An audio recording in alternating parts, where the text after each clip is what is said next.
Looks like you're ready to go live. There we go.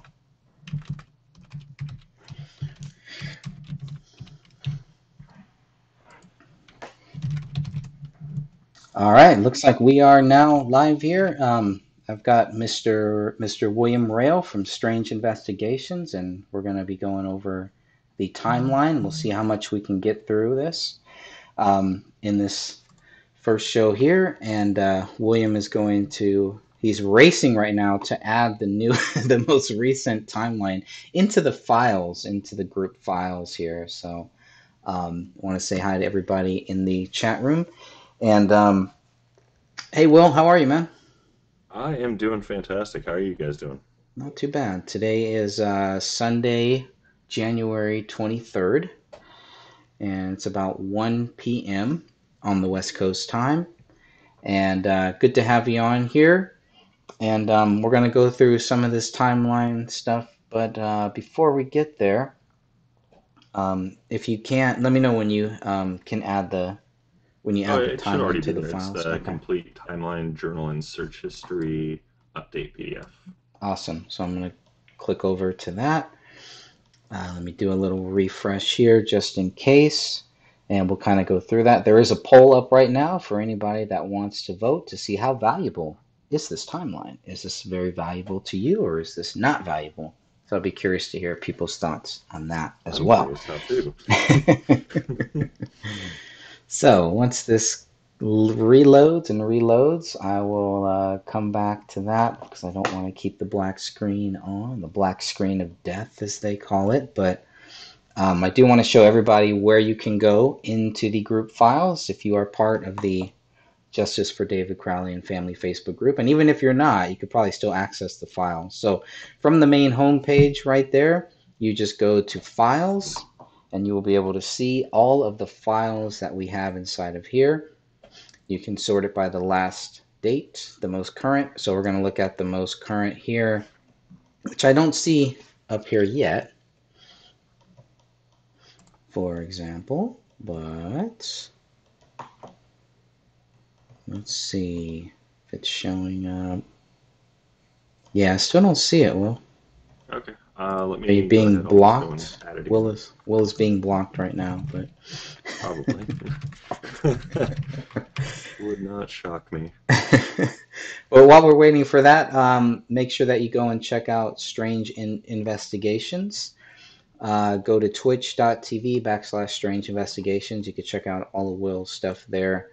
He had a most recent one that I'm very curious to listen to. I listened to just a couple minutes or watched just a couple minutes of it, where he and Catherine discuss the whole mold thing. And I'm sure that what I found fascinating about what you were talking about there, Will, was that you were talking about how this pretty much helps us get a pretty accurate view of who died first, who died second, and who died third, and it does not match what we are told. I thought that was pretty fascinating. So, Right. It's it, it's what's it's the part that really bothered me was the fact that they kept saying, that he did it, he did it, he did it. It's like you look at it. And even if you look at everything else throughout the case, it mm, doesn't look that way anyways. But we didn't really have 110% proof, if you get what I'm saying. right. With this, we can literally say, no, he didn't do it. Here's our science. Now it's your turn. Prove us wrong. They can't. That's the thing.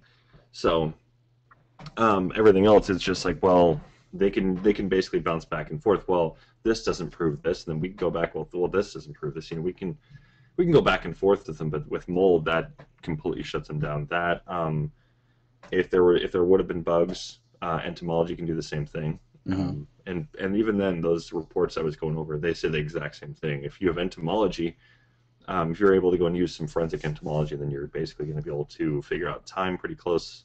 And then if you got mold on top of that, that's even closer. It's fascinating how it all works and how it all comes together with that. But Do you think it's worth maybe creating like a little one sheet thing and sending it off to the Apple Valley police and see if they have any interest in taking a look at this?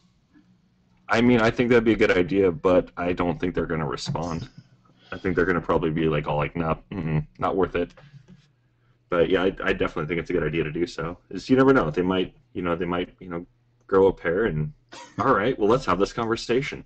All right, let's do this. Science is going to go and just shut you down anyway, so let's do this. Right. Yeah, and as far as I know, we're still waiting on the Apple Valley, the city, to give us some clear answers about the fake document and that photo that's floating around there with the gun on it. So hopefully Hmm. we'll get that. We've waited longer for a lot of other documents and a lot of other questions, and they have always come through. They've always answered. So I have no reason to believe that they will not answer at some point. We may not like the Hmm. answer. It may be a non-answer. It may be something, but so far, they've pretty much answered everything that we've Well, asked in some what's form. interesting about that photo with the gun, though, is I mean, I've already shown that one is definitely that's real. That's without a doubt that is real. It's yeah, um, it's real. But here's the question, I guess, and maybe we should clarify kind of that is okay. Number one, is it real? We need that. I need that. I need them to document that and say yes, this right, is real. Number two, need to see okay, who is this given out to? right, Is this public data that we're looking at here? So based on those two things, that will kind of let us know what we should do, and what the next. Those are my kind of big things. But to right. get them on record of saying yes Hmm. or no to me is a big deal. Right. So, I mean, I think it'd be interesting, especially if they do come out and say, no, it's not, and we gave it to nobody. Now we've caught them in a bit of a web here. Yeah, Because yeah, at that point, they kind of have to come out and say, yeah, no, this is real. And if they don't, well, then I can prove it's real. So good luck on that, there, AVPD. So let's just do the right thing and just come out and just on record. But the other one is, if they're like, oh, we didn't give it out to anybody, well, then why do these people have it? right, Now I want to know who they're connected to, and I want right. to know if this isn't public information, then why do these people get it? Yep, Because at that point, I believe that would be, if I'm not mistaken, I believe it's illegal activity, if I'm not mistaken. I would agree. So then we're looking at, okay, well, who's going to be in trouble for this? Yep, Or is this somebody that just got in and got their stuff somehow, or was able to get into their system? And was this something that's on their system? You know, um, I'd have a lot of questions if they come out and say, no, we never handed it out. But that's right. Okay, so with that, I want to show everybody again. If you go to the Justice for David Crowley and Family Facebook group on Facebook, go into the Files section, click on the files, and now you will see the most recent one that we have. It's still not showing up here, but at least it's showing up on the. But it should show up right here where I'm looking at. But at least it is showing up if you are in the group and you scroll down. Go to switch from new activity to the most recent post, and you will yeah, see it right there. it's showing up for me right now. Okay. Yeah, it could be my computer. I'm Yeah, still on I'll Windows just share it 10 just that way. here. People can see at least Yeah, please over do. here. And so we're going to walk through this complete timeline with the journal search history update. And we're going to take a look at what we have here. And again, thanks to everybody joining in the live chat without any notice. That's pretty cool. Appreciate that. I'm going to make this as big as I possibly can so everybody can see this, especially for us who need classes. And we'll kind of go through this and um, look at some of the more relevant details here. 37 pages. So the first one you had in the group was 25 pages. Right. This one is 37. So it's definitely growing. I don't think it's done growing, Will. What do you think? Still got more to go? Oh no, no. It's this. I think by the end of the time I get everything added with the phone records, financial records, um, what else? There's gonna be a lot more we're gonna be adding, but those two right there are gonna go and probably shoot it up at least another 20, 30 pages. Wow. I would Awesome. guess. Okay. So it's gonna look a little cluttered in some areas, but that's a good thing. Pay attention to those areas. That's what we're finding already. The Hmm. areas with the most information, we have more information there than we do on some of these other days, and that information is more often than not it's relevant, and it's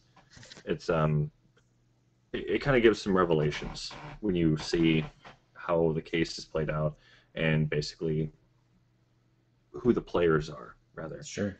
in this whole story. So And this goes pretty much all the way back to 1985. So it definitely starts there when David Crowley was born. And when Kamel was born, you can see, they're about a year, maybe like a year and a half apart, not too far apart. I always thought it was interesting that Kamel was born on on a military base, a U.S. military base. Hmm. I thought, well, maybe she was born, Saudi Arabia. They're from Pakistan. That's where their family is. That's where they pretty much move after they go from Saudi Arabia and everything. But I always thought that was kind of interesting. I'm not exactly sure why, but to be born on a military base kind of shows what Kamel's dad was involved with, right? Hmm. There's been some things about David's dad may have been involved, some contracting, but so if Kamel's dad was a contractor for the U.S. military, David's dad was a contractor for private companies, I think too. So just pretty interesting. They're Right. not too far off, but See? it's interesting how somebody born in Minnesota and somebody born in Saudi Arabia and their paths cross, their streams Right. cross in Oh, Texas. Pretty that interesting. was a good one. So then in 1998, the Kamel's family moved from Saudi Arabia to Pakistan, and it's a whole new world for them. It's kind of like, from what I've heard, it's a big jump, and um, I wouldn't say royalty in Pakistan, but a very kind of like the upper class is kind of what that's the feeling that I got from what I've been told on that. Wow. So David Crowley and Mitch Heil became friends in high school in the year of 2000, the Y2K year, very important year there too. Hmm. And from that point, you have here May 2003. David told his family he was enlisting in the Army upon graduation from high school. I always wondered about this during that time. I don't know if you had a lot of friends who were enlisting at that time. I definitely did. Hmm. And there were many reasons. Some because September 11th and got to get Osama bin Laden, got to get rid of the terrorists. Other people were just doing it because they didn't really feel they had any other choice, any other options. And then I know some people that were doing it because they felt like they could use this as a starting point and could Hmm. really build off of that. So I it's would definitely say around that time frame. I mean, we're seeing the Patriot movement really start to really boom. Before it was kind of was were the Patriots really all that were they all that active? And not really, from what I could see. But after 9/11, we got to see this huge boom in patriotism. Left and right, that dynamic wasn't really as big of a deal, and we got to see even me when I was in middle school. Um, at this time, it's rather interesting to see. There was a lot of people who were like, no, no, just this urge to, they want to go play hero and they want to go and take out the bad guy. That was basically the big thing here. The big scary Osama bin Laden. But the boogeyman. yeah, yeah, but we know he's not really the boogeyman here. He's Osama one of bin them, but Boogeyman. he's not the big one. Well, yeah, because there was a lot of a lot of different boogeyman that we've had over Hmm. the years, and it was interesting how all of a sudden we thought we were going after Osama bin Laden, and then the focus turned to another boogeyman, Right. Saddam Yeah, Hussein. it's all U.S. made too, which is hilarious. That is hilarious. That is hilarious, and it's strange how many people. I don't know what it was like there, but over here, the whole patriotism. I'm glad that you brought that up because there were actually people who were getting snitched on. They would talk bad about the whole war back in 2003, 2004, Hmm. and they would have there would be people that would knock on their door, asking them questions. So Right. the feds and all that stuff, they were in full swing back then. And it's kind of interesting to kind of see how that's never stopped. It's just Right. gotten, they've taken it to the next level since then. What I found really interesting about this is if you look at 9/11, and if you were to go and follow how things went with that and you follow the war, there's a point where you will literally find this case. It does pop up because now that you're looking at, well, PTSD, because now that you're looking at all these different cases and, well, PTSD, they already automatically like to throw this case under that. Mhm. And then there's also patriotism. I think it was like 2006, 2007, I believe, is when they started really going after patriots, as, oh, maybe they're not so good. Patriots aren't so good, but really we know that's not necessarily the truth. What the problem is it's the feds cracking down on people that are like, no, we see the truth here. Maybe you guys should come out and tell the truth. And they're like, no, we're not going to. And that ends up being a focal point when you look at later on the timeline here. You see this direct connection to David and his mindset with this. Yeah. And So when you say patriots, I'm gonna assume you're talking about the truth movement that was very big back then. Maybe not just the right. truth movement, but I'm assuming that's a big part of what you're talking about here. Mm-hmm. Absolutely. And those are a lot of people that David would end up surrounding himself with after he got out of service. And some Right. of those people in the quote unquote truth movement are not about truth at Right. all. They are Right. gatekeepers. Bad cop. Sorry. Some of us had to find that out the hard way and up close and personal. And I think a lot of that is what happened with David. Even as far as even as recent as what a couple weeks ago, where the name Stuart Rhodes came up. I don't know Right. if you saw that or Oh not. yeah. And so with the whole January 6th thing and Stuart Rhodes naming, I'm like, wow, that's pretty interesting. Oh yeah. Um, The thing is like I said before, when it comes to the Patriot movement as a whole, um, it's been infiltrated so hard, and mhm, that's part of the problem. We know We Are Change was. There's a 9/11 Truth movement that was. I mean, we've even seen people die over just wanting the truth. right. Coming out and speaking out against the government. What happens? People are dying. Of course, the government tries to say it's mere coincidence, but then you basically have to ask this: is it possible maybe this happened to David? I'm not saying necessarily did, but could it have?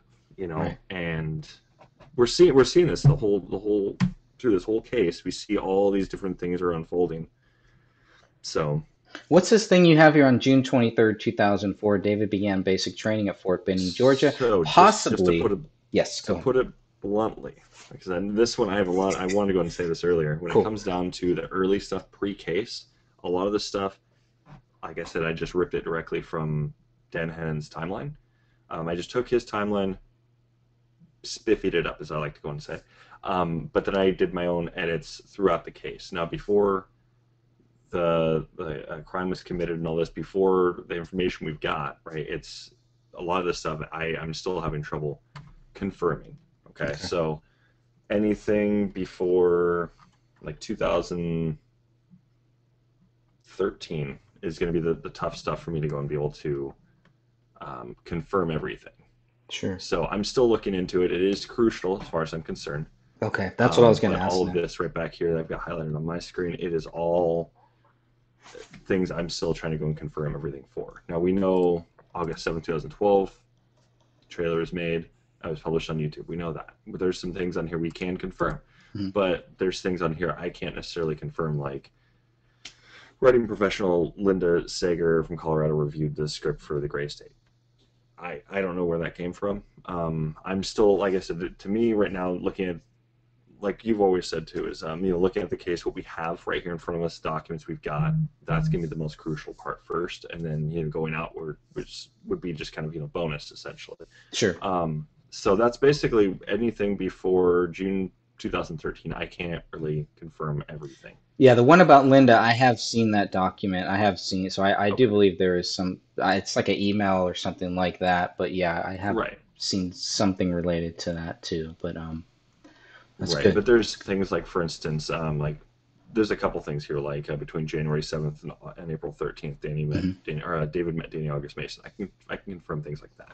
Okay. Um, but when it comes to, like, I'm still trying to get the exact date narrowed down, but we know it is between that area. So I'm still trying to get the exact date, but we are seeing, like, there's conversations and posts and things like this that I have seen. I could have sworn I've seen them in the group that actually were confirming some things, but I know I've seen some things, whether it be in our group or if it was another group, but I have seen.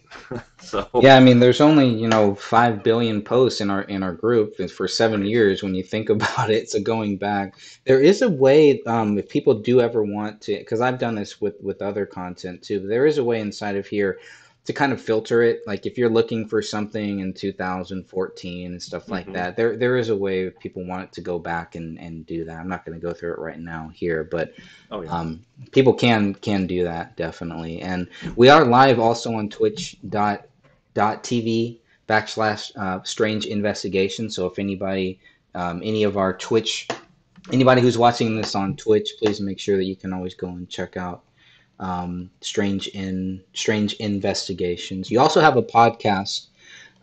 Just tell me a little bit about that podcast, please. Oh, it's real news with strange investigations. Hmm. Basically, I'm moving that. It's going to be 2 times a month starting next month. It was supposed to be this month, but next month. Okay. So it'll be like a bi-weekly news podcast. I just discuss everything about what's going on. So like just kind of like a little sneak peek, I guess, for the end of this month. We're gonna be talking about Ukraine. We're going Hmm. to be talking about all the things Big Pharma is going through. We're going to be talking about any kind of executive orders that the president might be signing or has signed. Nudge, nudge on that one. Um, and things like this. It gets into politics. It gets into science, technology. War, military, economics. If it's big news that the media is especially not covering, I will cover it. Yep. And that's Real News Now with William Rail. Is that right? No, Because it's you're strange on. Oh, sorry, investigations. with Strange Investigation. Because you can find it on Spotify. That's where I started following you on. Yeah, So yeah, I like Spotify. It's all right. I'll be honest, I don't even use it. Spotify's good if you for podcasts. But if you're using it for songs, you play like four songs, and then it kind of you have to listen to all these ads, and a lot of them are very COVID ads, and we're all in this together, et cetera, et cetera. It's Right. also on Anchor.fm. So basically, Hmm. wherever anybody listens to it, you can find it. You can find it on there. But yeah, just look up Real News Now with Strange Investigations. It'll pop right up.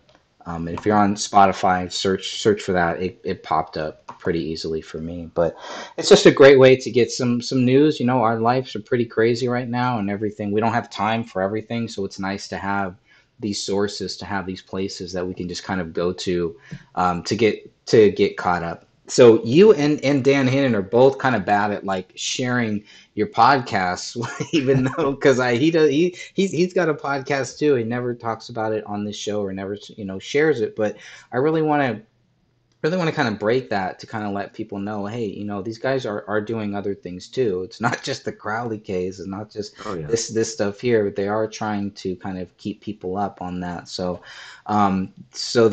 you've covered a lot of stuff just in the last month. Two great shows. In December. So hopefully people will at least check out those two. And if you cover the Alec Baldwin show back in October. I thought that Hmm. was pretty interesting stuff. Lots of great stuff. So people, and they're very short. One thing that I'm trying to change about the Gray Stage podcast going forward is I am trying to kind of make our podcast shorter. I mentioned that to Catherine and to Sophia, and they rightfully just kind of laughed at me because they're probably right. Yeah. But we need to do that. I really want to make it shorter. And we can also we can extend these things out, do little bonus shows like we've been doing. But I think keeping it to 20, 30 minutes is a lot better for these podcasts. So Oh just my yeah. view on it. All right, back to the timeline there. So the regulars. So he was possibly attached to the First Battalion, Sixth Infantry in Germany, and we have some photos of David out in Germany where they were doing some competition or something like that. So, but everybody has to go there. I think that's part of the whole training. At some point, you will find yourself in Germany, depending on Hmm. which. Yeah. Even when I was going to the Air Force, that was one of the first places they wanted to send me. Yeah. Of course, I mean, my sad story as well. Couldn't complete it. Not Nice. because of physicality. I could do that, but it was my body didn't acclimate, so Sure. that sucked. And then My got body told was I'm not I have ready. asthma, but I don't have asthma. You don't have Who asthma. Okay. I don't have asthma, but yet Lackland decided to tell me I have asthma. I Hmm. get back home, no asthma. Military doctors. Hmm. Interesting. It's an interesting time during that time. I think during 2004 and 2008 is really when I started really looking into the wars and everything that was going on. And every time that I look at, what David Crowley was doing in 2012, it brings back all of those memories of friends, of family who have gone over there. And when they come back, they are not the same people. Mm-mm. Now, I don't know. Whoever, if somebody listening to this, watching this right now, if you knew David before he went into the service, was there a difference? Was he any different when he came back out? Because I can tell you, I've got a couple friends, and it really changed them.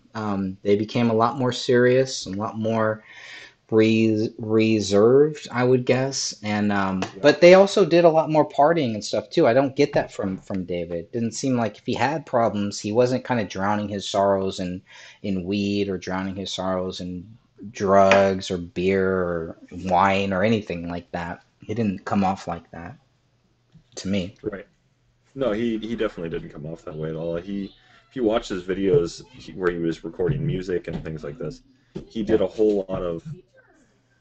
He was like writing music. I mean, he seemed more like he kind of kept to himself for the most part. Yeah.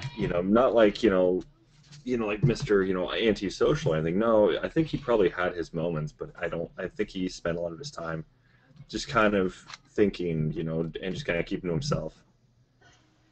Yeah, he also seemed during his service days, he was a part of a Facebook group, which I always found strange because and you can find that's in one of the big documents that we have on my website here. I believe it's the BCA. Could be I always get these two confused. So and I'll know by the first page that I see it. But yeah, the BCA 485 document. I even got some of that stuff up here. But they pretty much screenshotted all of his like past social media from Facebook, and it goes back as far as 2006-ish. So he's definitely talking about stuff, but he was part of a Facebook group. I just always found that kind of strange that they would let them. Now maybe it was a private group, I'm guessing, but that the military would actually let them be part of a public social media Facebook group. Facebook wasn't that Right. big back then. I think it was still getting started, right? So it wasn't as Yeah. popular as it is now. But of course, I really don't think it's popular now. I think it's kind of it's on its last legs here. But it seems like he jumped into that stuff very early on. So if you scroll down there, you'll be able to find a lot of his old posts and going back and forth with different people. And the stuff that they talk about is pretty interesting, but you can see David is, pretty much I wouldn't say pro war or anything like that, but pro USA. And I know that a lot of the questions that I get sometimes were, how David felt about the service and et cetera, et cetera. And, he lived through it. So he saw the good, he saw the bad, and he saw the worst. He saw the best and the worst of all of it right there. But David was deployed, and well, I missed one here. The Alam family moved from Pakistan to Richardson, Texas in 2005, and Daniel Crowley Sr. and Kate Crowley got that. That's when they split up in that same year. So pretty interesting year for both of those families. A big change in both of their lives. As somebody coming from a family who, my parents split up when I was like two, so I didn't really notice it. I always thought, having two moms and two dads, and my dad here and my stepmom, my mom over here and my stepdad, that was kind of normal. But for someone who was at that age, I'm assuming it's going to be that's a pretty traumatizing thing to kind of go through, to kind of know that your parents are kind of breaking up, like your whole world, everything that you've grown up in is pretty much ending. It's Right. gone. It's over. So that's got to be tragic too. That's got to be tough to go through, I would think. Well, I can imagine. I never went through anything like that. My parents were together the whole time, but it was rough. My family was very divided Mhm. politically. It still is. So I mean, we had to deal with a lot of that kind of stuff. Like there was a lot of infighting and all this. But From your parents, or just from different sides of oh, the my family? parents aren't divided on that. No, I mean they're Oh, divided on their own things, but no, like I like there's parts of my family that are very very staunch Republican. There's other oh, I parts of see. my family that are staunch Democrat. And then there's the ones that are just like me, for instance, which are like, I'm not saying I'm a Republican, I'm not a Democrat, but this is, we need to be coming together, Mhm. and we need to go and see the bigger picture rather than just, there's one bad side the whole time. No, there's bad on both sides. So Right. and yeah, that was a lot of fun growing up with. I mean, I was brainwashed, just like a lot of people that grew up, late 80s, early 90s. I was heavily brainwashed. Like, and like I tell my wife pretty much every single day, I am so thankful for her because without her, I would be. I'm going to be honest with you. I probably would have sided with Antifa by now. Wow. Or I probably would have sided with them a while ago. I think I would have woke up by now, but um, just based on some of the things I saw prior to me meeting my wife. Even though I was literally already heading towards that side, but like not like far left crazies, but I was like, f the police and all this kind of stuff. I was saying things like that, and I was somebody that was a criminal justice major for a while and all that. But I woke up. I mean, without her, I still would have woke up, but I wouldn't be where I am today. You Sure. know, so Well, I'm thankful. we may have more in common then than I thought because I was kind of in that same way. When I grew up listening to music, and Hmm. I realize now I was kind of brainwashed by that music. I was saying Right, things that I had no idea why I was saying it, just because I heard it on a song or something like that, and then it right. became real, and then I just started kind of going with it, and the whole Rodney King riots and all of that stuff, I was Hmm. very like pro all of that. Of course, when I look at myself now and these recent riots, it obviously changed my whole view and really made me see how silly I was and how, you know, um, just how brainwashed I pretty much was back then and had no Right. idea what I was talking about. So people should be very careful. And I'm worried about the kids today because of how much stuff that they have out there, how much access they have to all of this Yeah. stuff. And it just, yeah, it's bad. Yeah. And it's gonna get worse. Russia predicted that back in like the 80s. I think it was late 70s, Yeah. early 80s. Yep. The guy came over and said, "No, this is going on, and if you guys don't wake up soon, it's gonna fully take you." And That's well, right. it's here. It's already taken several people. It's taken people like you and I and all this and Sophia, Catherine, Dan, Stephen, and all us to go and wake people up. I'm like, look, this is not what's going on. Let me show you what's going on. And then it takes a while, but people wake up, and it's a good thing. Yep. That's right. So after that, in early 2006, David was deployed to Iraq, which we know everything that has gone off there. I mean, that's one of the worst years, some of the worst times to really be there. That's really in the heart of all of this. But for somebody who joins this service, I don't know if David did this, why he joined the service, but if you join in the service to fight the terrorists and you think that you're going to go after Osama bin Laden, all of a sudden you find yourself in a totally different country Right. doing something completely different and you're like, we are policing these people. You get to see those kids there. You guys are like knocking down people's Mm-hmm. doors, telling them that they can't have guns, going into their backyards, digging up caches of guns. If they don't answer or if something gets violent, you may have to shoot those people or you Mm-hmm. may end up shooting those people whether you have to or not. But that is such a scary thought when you think about that way back then in 2006, really in 2000, I guess 2005, yeah, 2006, when that war started, when all of a sudden he was the biggest threat, um, the boogeyman number two. And then we're like there, and these soldiers are doing all this stuff, and they're questioning it, but they can't really question it. They don't know what's really going on. They just know that they're being sent here, and they're kicking down doors. They got checkpoints. And look at all the stuff that is happening there, and you can see a lot of that stuff in David's 2013 2014 script, right? Right. So It's the thing is that's what I was trying to say earlier too is everything that went on with the war on terror. It does come full circle. right. Um, Especially you get to see it when you start looking at the search history and things like this. It played a big part in David's life. It was the reason he joined the military, from what I understand. So, he wanted to, at the end of the day, he didn't necessarily want to be a soldier. You could tell that from his early films and what his dad and all this had talked about. This is the one good thing I will say the Gray State or the A Gray State will actually portray, which is David's early life. They did do a pretty decent job at portraying that.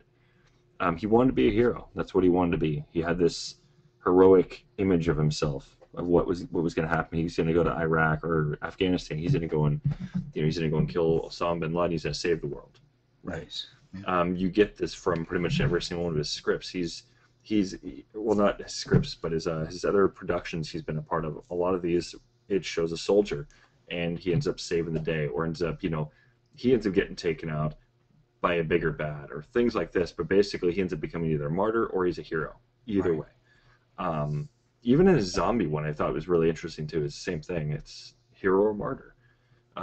This you're getting the same type of thing, and he does this through all of them. And even if you look at all of his other projects and all this, you get the same sense. That's he likes to write a hero's journey, and he was undergoing that himself.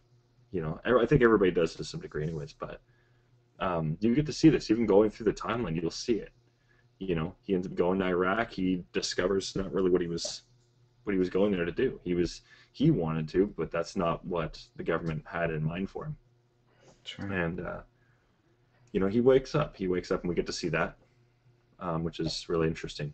Honestly, a life or like a story on his life would be interesting if that became a movie. Even I mean, I would definitely argue that would be an interesting film to see. But after we're able to, we've already been able to prove David is innocent, but if the actual facts were actually conveyed in the end, what happened. I mean, I think we're looking at another movie that's just like that one about what was his name? Chris something. Chris is a sniper. You know which one I'm talking about? Yes. Oh boy, I should know this guy. The guy was an absolute badass. So Yeah, I keep wanting but to say Klein, but it's not. But yeah, I know who you're talking about. yeah, The guy who and said so we're who claimed to sucker punch Jesse Ventura, but did not. right. Let's see. Oh, that's gonna But bother me it's if it's I don't still it's figure one of that those out. guys that's you see. I mean, soldiers. The thing is we got to see the same thing. A lot of the soldiers are just like you and I. They have the same Chris mentality. They just Kyle. get the extra Chris training. Kyle. Yeah. What was it? Chris Kyle. Chris Kyle. Yeah, he's an interesting guy. He really is. But I think David and him, that's something they have in common. Is well, they were killed. But they were soldiers. They were excellent soldiers that they did what they were told to go do. Then when Chris Kyle is in a little longer than David, I believe, but basically he came back and he was scarred. Life was not the same for him, but he was he ends up. Let's be honest. I mean, I feel it this way at least. Heroes is what we got. You got guys that basically they were heroes, but they died heroes, and then in a way, I would say David died as a martyr. Um, I probably because disagree with that just on Chris Kyle. I think he just because of what he did to Jesse Ventura. And of course, well, obviously, as a wrestling fan, I have a huge bias there, but I did follow right. that case closely. There was something very, very strange, and I also thought it was really weird that Chris Kyle died and how he died and all of that. That's a whole Right. nother that's a whole nother Oh yeah, no, rabbit it's hole. it's I'm really sure. bizarre. Is what we get to see from Hollywood. I don't think is. I mean, I don't think it was fully portrayed well. Um, and I've got questions about the case. We'll talk about that at some other time, Sure, of sure, course. sure. But it's one of those cases. It's like Yeah, interesting. yeah, but And I I mean, get I'm not. your mean, point. I think I understand I your totally point. understand like the whole wrestling thing, but it's like I That's stopped being just a a fan of joke, but Jesse yeah. Ventura for a while after this whole. Now he's going after the Patriots essentially is what he's doing. That's why I'm like, I kind of have a problem with him now. So, Yeah. but other than that, I mean, we had Donald Trump. He went and did some wrestling too. Let's be honest. But I mean, he's not any like Kane or Undertaker by any means, but still, um, it's we're seeing this kind of a thing, this kind of dynamic. We're seeing people that were very staunch, anti, uh, you know, crap that's going on. To all of a sudden now they're joining in on the crap. It's like, what are you doing? Yeah, I mean, So with Jesse Ventura, I was so happy that he started speaking out against the whole war, started speaking out against 911. I never saw him as like anti-patriot, anti-government, or anything like that. His show nothing I will thought change. was really really good. I haven't followed him since, the last couple years. So I don't know what he's talking about now or anything like. Ever since he moved to Mexico, I haven't really followed him. I do enjoy a lot of his books. I think he has a lot of great points. I know he's not. He was a Lutheran. And I was, we got married in a Lutheran church. I'm not a Lutheran or anything like that, but it kind of came out that he was kind of anti-God kind of stuff. So there is some issues, but Right. I do think he did a lot of great things for me personally to kind of help me wake Sure. up out of that trance that I was in. I felt like after September, after 9/11, I felt like I was in this weird trance. So I'm always curious to see how these soldiers who have served and they're being brainwashed more than us. But it's I like, can I can go tell ahead. you from when I went through basic training, they do a lot of brainwashing. Yeah, They really try to ingrain these are bad people you're going after, even though they're just normal people, just like us a lot of the time. right.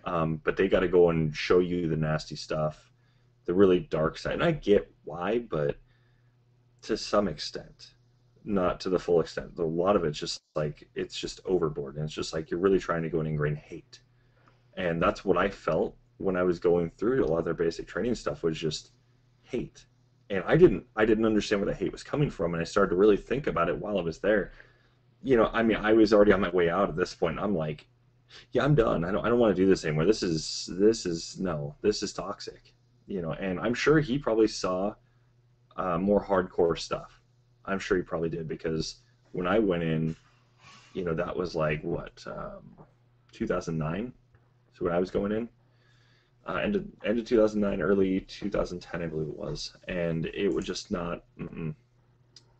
And we saw David going in earlier than that, so the height of things. So So I'm what's your sure he view? saw some And crap. yeah, this is way off topic. What's your view of the movie Full Metal Jacket? Any thoughts on that one? I'm curious. I'm gonna be honest. I've only seen bits and pieces. I haven't actually seen the whole thing. So, Okay, but you may you know, enjoy I, that. Maybe but not. I the one part I do kind of understand is one of the parts I've seen. I think it's one of the parts is probably the most infamous is the part where basically you're seeing, the drill instructor really grilling people and getting Yes, in their face on this. I mean, that happens, but they're trying to harden people. And I understand that they need to harden people up, but hate and hardening is they're two different things. right. And for that, like that guy was a dick, but you know, like I said, I haven't seen the whole movie, so I haven't gotten to see every scene with the guy. But that whole scene, I was like, no, that's straight accurate right there. They will like grill you. They'll say some mean, nasty things to you. But that's what they have to do. They have to break you and then build you up. Interesting. I got some pretty harsh things said about me, things that aren't even true. But I've had things said that they're going to do some things to my mother, Wow. and things like that. And I was like, really? And I mean, I like it motivated me, but I mean, I was straight up like, this guy is saying some things that's going to make me leap at him. And I was like, I was like, he might have military training. I was like, but this is full on like crazy mode. Yeah, I don't know if you're going to be able to handle it, Mr. Drill Instructor, but who knows? I mean, the guy also looked like Hitler. I mean, I didn't like that either. Literally Yeah. had the Hitler statue. Like, really? So, but no, I mean, it is something they do. I can respect that they have to tear somebody down to break them back up. Honestly, I think that should be a show though, right there. Right there. Does this affect somebody? And I think to some degree it does, but I think it didn't seem to have an effect on David too much from what we could see. He was still, as I saw him before, he was a very creative individual. When we're seeing the early stuff from, that's like I said, the only thing the A Gray State actually did do right was the early stages, and we get to see that part of David. And David doesn't seem to really change a great deal between then and then when he's in the military. After he comes back, you see he's a lot more reserved. He goes from being this kind of like pretty carefree, happy-go-lucky guy, wanting to he's got these big plans. He's going to be a hero. Gets in the military. You see the slight change. It's not as much I'm going to be a hero. He's like I'm gonna write my songs. I'm gonna sing my songs. I'm gonna be this guy. I'm gonna keep to myself. Maybe party every now and then. Who knows if he did or not? But it's one of those things. He became a little more reserved, and then we got out. It's just reserved. He's a lot more to himself even than then, and that's something we can see through that that film through the clips they shared, which they like to go and clip hard. Of course, we already know that, Yeah. including audio, because why not? Um, Jerks. But that's just something that they do a good job at that. They try to really portray him as he's this good guy. The thing is, I don't think it was a full on attack against, and that's something I don't know. You and I are going to disagree on this or not, but Sure. I don't see that film as something that people shouldn't watch. I think this is something they should watch. For a lot of people, and I've talked to quite a few people on this, when they first come to the case, like, so what does everybody think about this, right? I tell people go watch it. It is a sham overall because it does bear down on soldiers. And it says, well, if you're essentially what I got from it, it came off this way very strong to me. It looked like it was bashing the military, and it's basically saying any soldier that comes back from war is going to have PTSD. That's what it felt like it was saying. I was like, that's not necessarily true. There's a lot that do, but not all of them do. I actually have family that came back. They saw shit. They're not scarred like that. At least, they don't have any direct signs. You ask them about it, they'll talk to you about it. They tell you it's uncomfortable for them to do it, but they need to do it. It's part of their coping mechanism. They cope by explaining what's going on, and they explain war is not a pretty thing. This is the kind of stuff that happened. These are the things I've witnessed. Right. I've heard some shit. I'm just saying, I've heard some shit. It is pretty dark. As any military vet will probably tell you about war, it is pretty horrible. It's the stuff that your nightmares have nightmares of. So you see a lot of things that you thought, oh no, this will never happen, right? Right. Kids literally strapping a bomb on and going and trying to go and bomb your Humvee, and you have to shoot them down. It's like it's things like that, and or mothers who will literally, they're pregnant and all this, and they'll come up strapped with bombs. It's just things like this you wouldn't normally see. Like, are you going to see a pregnant woman out there gangbanging? When I say gangbang, okay, I probably shouldn't use that term. Being a gangbanger, right? Somebody that's involved with gang activity. You're not going to see them generally running out and trying to go and shoot people up. No, you're going to see them generally. They're going to be kept away from a lot of that. Not all the time, of course, but you're going to see it more commonly through war like that when you're dealing with like insurgents and all this. But I Yeah, don't know. no, I've been looking at that for some time too. I kind of joke about it, with oh, don't go see it. You don't want to see it, but I mean, you're definitely right. Like people, need to see it. I don't think there's anything wrong with watching it. I Right, think it people seeing that it's actually helped this group because people go right, see it and they're like, what the heck did I just watch? So I don't see anything wrong with that. I think when, and there's always going to be some people that watch it and say, yeah, you know what, this makes sense to me. Yeah, David's right. guilty on that.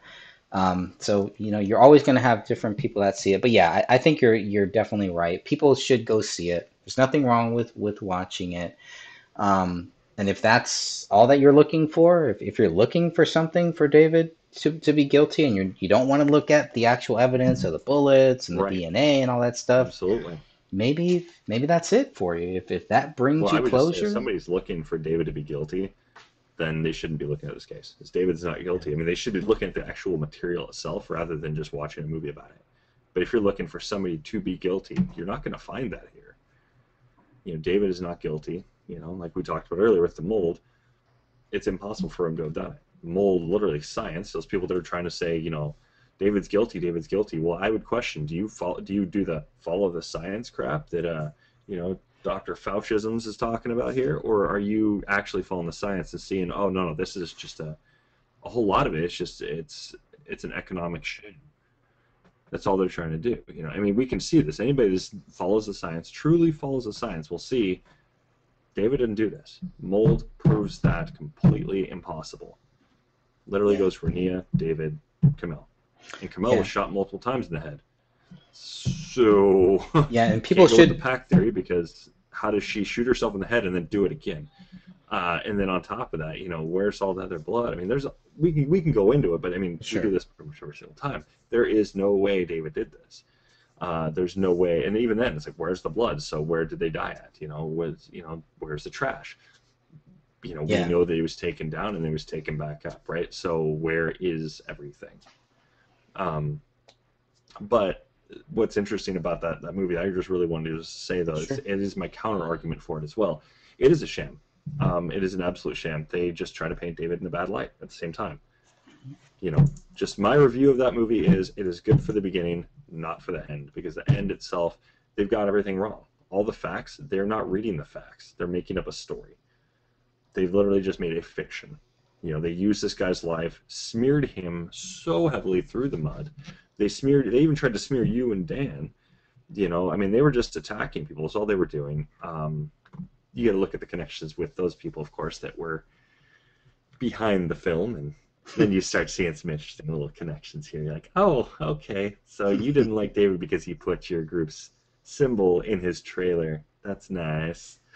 Hey, Rick, how's it going?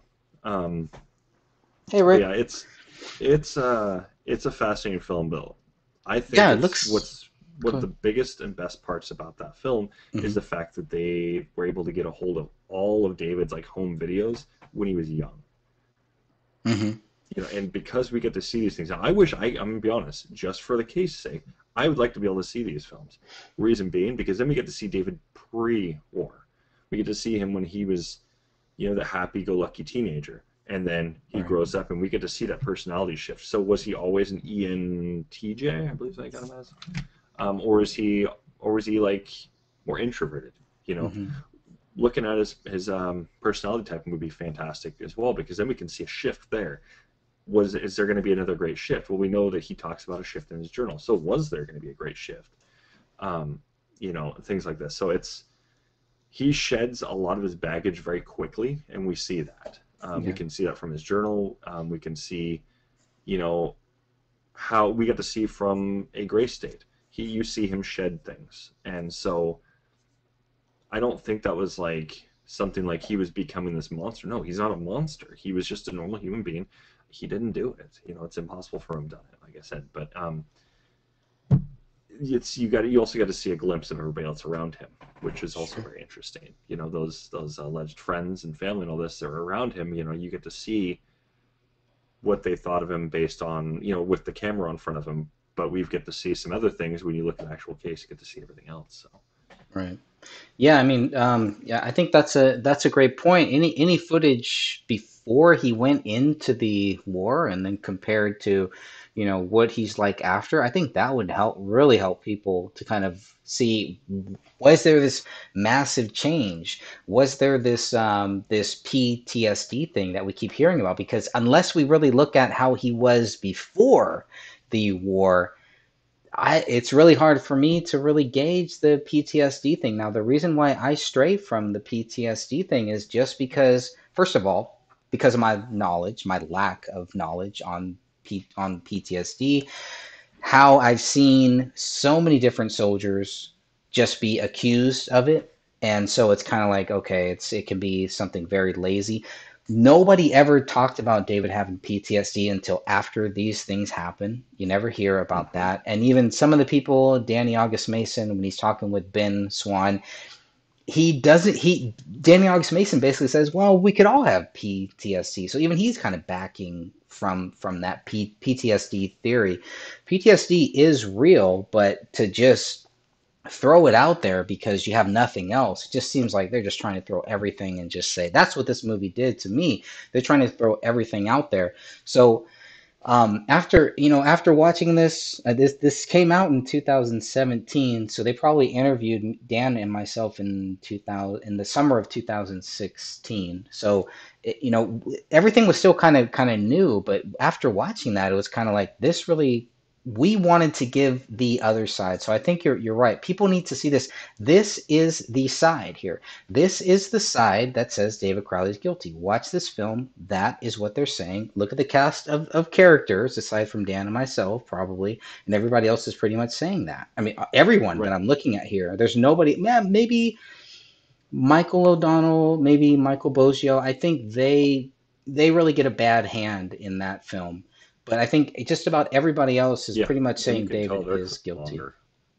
Yeah, and you can watch Dan Hannon's, or you can listen to it when Dan Hannon talks to Michael Bosio, and it's completely different from the way that the two mics are in this film. It's almost like Right. it seems like it's two completely different people. You know, if you watch that film, you would think Hmm. that they thought David was guilty and crazy and blah blah blah. But if you listen to what Dan Hennon chats with him on, it's like no, there's something else here. There's something else going on here. So that was the real thing. It was kind of like this is the theory here. So the Justice for David Crowley and Family Facebook group, we are that other side. Those are the only two sides that I really see that I would take seriously. I wouldn't take any other side seriously. I would look at this. I would look at what they say here in this film, and then I would look at what we say in the Justice for David Crowley and Family Facebook group. I don't really see any other Right. sides to it. Mm-mm. No, because then you're going to have trolls, which is really the other side, and yeah, that's not the case either. Because that side's been, already shoved down the stairs multiple times. Like, no, you're wrong. Let me prove you wrong. Just keep knocking them down. They don't know what they're talking about. So, but even then, the other side when it comes to this is they don't give enough proof. And from a criminal justice standpoint on this, I would say they don't have enough there to do anything with. Do they give any Like what they proof? bring, yeah, they can't prove him guilty. Like they literally see when I watched it before I even found the group, Hmm. and I was like, he's not guilty. He's literally not guilty, and I can show all these reasons why.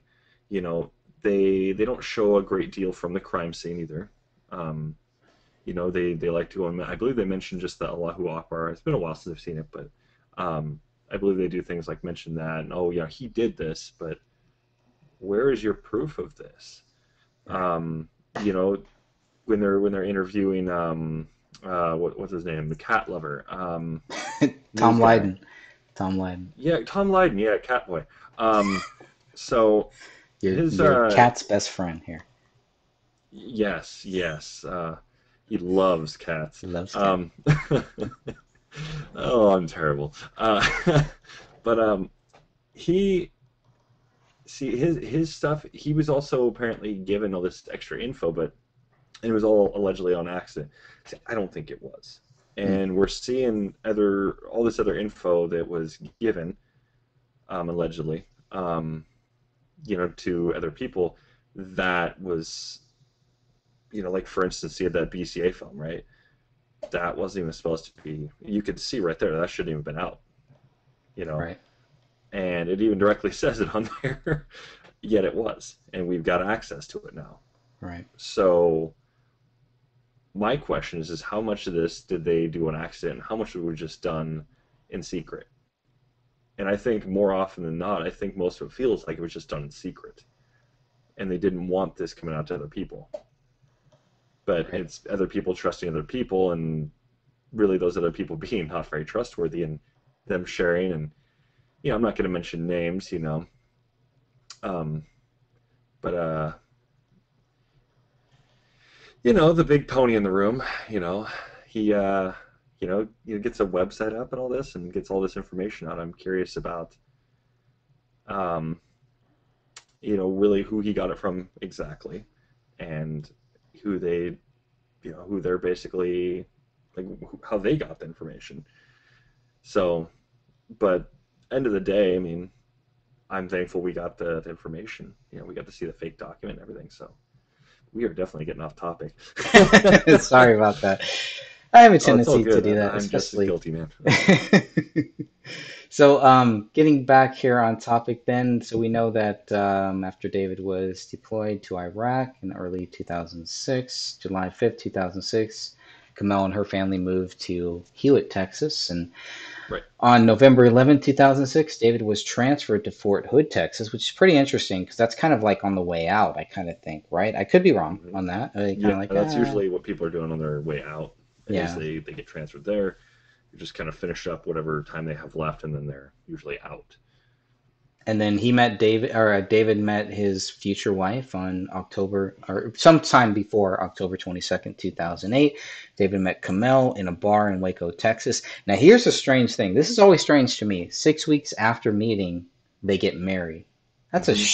short time. Now, every person's different. Every couple is different. I've met some people that they met, within a week and they were married and they're still married now too. So, but to me, it's like, Right. wow, that seems like you're kind of jumping the gun. Like you either know or I was just very curious about that. Like any thoughts on that? How quickly they got married? I mean, me and my wife were married rather quick too. So, I mean, I Okay. get it, but we weren't married like that. We were married like, let's see, we were married like, it's less than a year. Yeah, you better know A this, little man. more. I hope she's not listening. She's gonna call No, you I out mean, on it that was one. less than a year. See, we got married under that time. I'm just trying to figure out how to say it exactly. Sure. We were married less than a year after meeting. Um, we hit it off just right off the bat. We decided, really early on after we met that we just wanted just be her and I, and then things got more serious and decided let's get married. And it's here we are. We're 7 years into our marriage, so Nice. yeah. So I mean, it happens.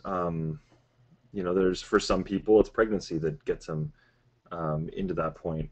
For me and my wife, it was just we just love each other. You know, every couple's gonna have issues too, so it's not like that wasn't a real thing. We've had issues, um, but it's one of those things that there's just some people they just click, you know. Hmm. And we can even see this with David and Kamel. Like this is the big thing, which is really interesting, is when you see the pictures of her looking at David, she's still in love. She's Yeah. still like it's like honeymoon phase almost, like that type of level of love. It's just like they can't get enough of each other. And if you read David's journal, same thing. You still see how much he loves her. Um, yeah, there's the intimacy parts in it, but regardless, you're seeing a whole lot of intimacy there. Well, what does that mean for this as a whole? They still love each other. I mean, especially if you're seeing, that paired with him talking about how much he loves his wife and his child and all this, and you see that relationship, that whole dynamic. You see how that even changes. It gets better and better and better as he writes. But you also get to see all the other things going on with this guy and them getting married so quick.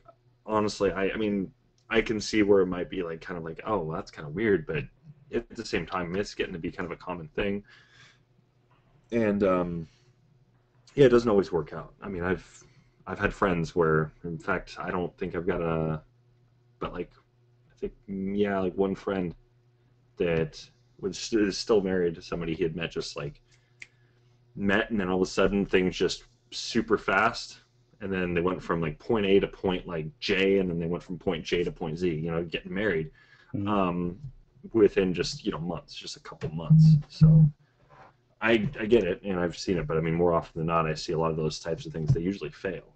So just because they didn't take that time to get to know each other. But David and Kamel is like you look at their personality type, and this is like I was just talking to Catherine about yesterday. Um, they're a power couple. They are the definition of a power couple. The reason I say this is because you look at their dynamic; they work so well together. It's so hand in hand. You know, she helps out with David's script, right? She's helping. She reads it, proofreads it. You can tell he's excited because got popcorn made for it and everything. Oh, she's done with it. Oh man, she loved it. He's just super pumped about it. You can tell he writes about it for Caroline, so it's important to him. And you can tell, you can see through a Grace Day even they show that too, that they are a power couple. They work so well together. She's in love with David and David's in love with her. They fail to show that part, but the other way, they don't talk about that. They talk about how she was like just so in love with David. She doesn't give him the look of somebody that's being abused. you know she doesn't look at him like this is somebody I'm concerned with. No, you see it in the journal, you see all these other things. We've got the documents, we can see it. She was not concerned with David, really. Right. We don't know what their issue was per se. We don't know what happened, if there really was an event over at the reunion. We don't know.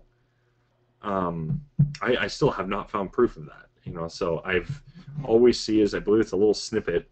There's like two little snippets saying there's something wrong, but we don't know what it is for sure. Right. So I believe I still left that part in the timeline, so I do apologize for that. It's not supposed to be in anymore. But Yeah, I would think yeah, one thing to add in the timeline is when they were married. So they got married. The paperwork was filed on May 14th, 2008, and the marriage was official on May 22nd. So that may be good to add in there, Right. in here. And that was on 2009 or 2008. 2008? 2008. Oh, wow. What? Yeah. Wait, in 2008 in May? Yep. Yep. I got that in my book. So I think some of the stuff that you don't have between 2007. Just a couple things we could probably add in Oh, there too. And that's what I love about this timeline is it's kind of ever growing, it's ever building. And the main thing, like you say, is just we want to get it accurate. So, we right. want to make it as best for people who just want to kind of know. I just Um, want to go and clarify. You said sure. May 2008, right? Correct. So the paperwork was filed on May 14th, 2008, and the marriage, and they were officially married on May 22nd, 2008. But that's before when they met. No, they met on October 22nd, 2008. Well, it says before that, but oh, okay. I see. I see. yeah. Never mind. Never mind. I got that now. So you've got the exact date. Okay. Never mind. I had to go and read my own stuff. I'm like, wait a second. Okay, it says before. That's right. So I'll have to go and adjust this. If you got that exact paperwork, I mean, I could even include a picture so we got proof for it Yeah, I, too. I think in the crime scene photos, I think it does have their marriage certificate is one of the crime scene, and I think that's where I pulled this up from actually. Okay, I'll double check, and then if I don't see anything, I'll message you and let you know. I can't find it. Yeah, for sure. Yeah, I can definitely. Almost I think I expect it. Yeah, I think it's in the 464 photos. It's one of the photos in David's office. It's like they have the marriage certificate there. But Right. if you have trouble finding it, I can definitely help you with that. Okay. Let's see. Let's go back here. Yeah, and then there you go. Okay. Yeah, we need to add that he was stop loss, et cetera, et cetera. Well, no, maybe not because Kamel became pregnant sometime between October 22nd and November 2008. Early 2009, Kamel received the Rising Young Professional Award from Baylor University. Um, June 23rd, 2009, David was just discharged from the U.S. military after serving a total of 39.5 months on foreign soil. And we do have that document if people do want to go and look at his DD 214 record.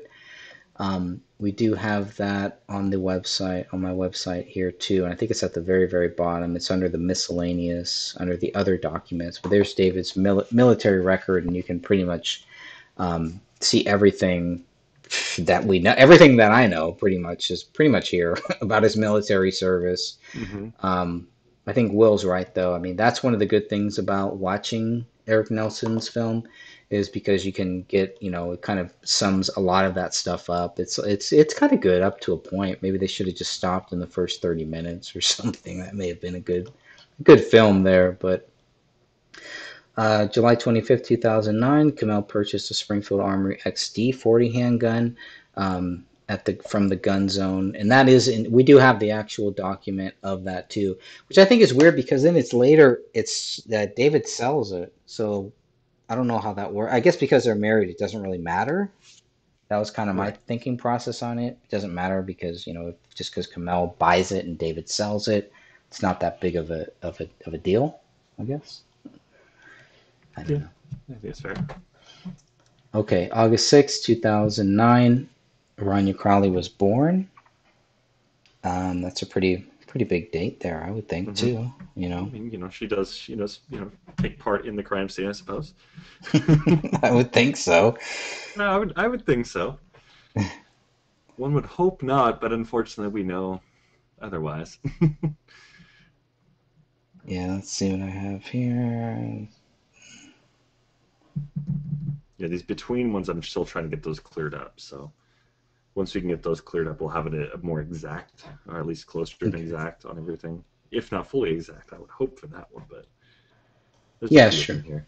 No, and I think a couple things that could be added here to when she was born, just some, just a couple extra things that may want to be, maybe people don't care about this. I care about this stuff, but we can see what time she was born. Maybe we can add that. We can even add her weight and her, which I think she's kind of small too, five Yeah, pounds, she 11 definitely seemed ounces. rather small. I mean, I was comparing with my own kids, and Yeah. my kids are big, so you know, my daughter even being around Renea's age, so um, it's a little older actually now, but um, yeah, I mean that's exactly why this case hit so hard with me too. It's my daughter, but I was like, well, shit, this could happen to any of us. So, That's right. but but no, I definitely agree. There needs to be some more added for sure in the past. I've just been focusing more on all the stuff we have currently, Sure.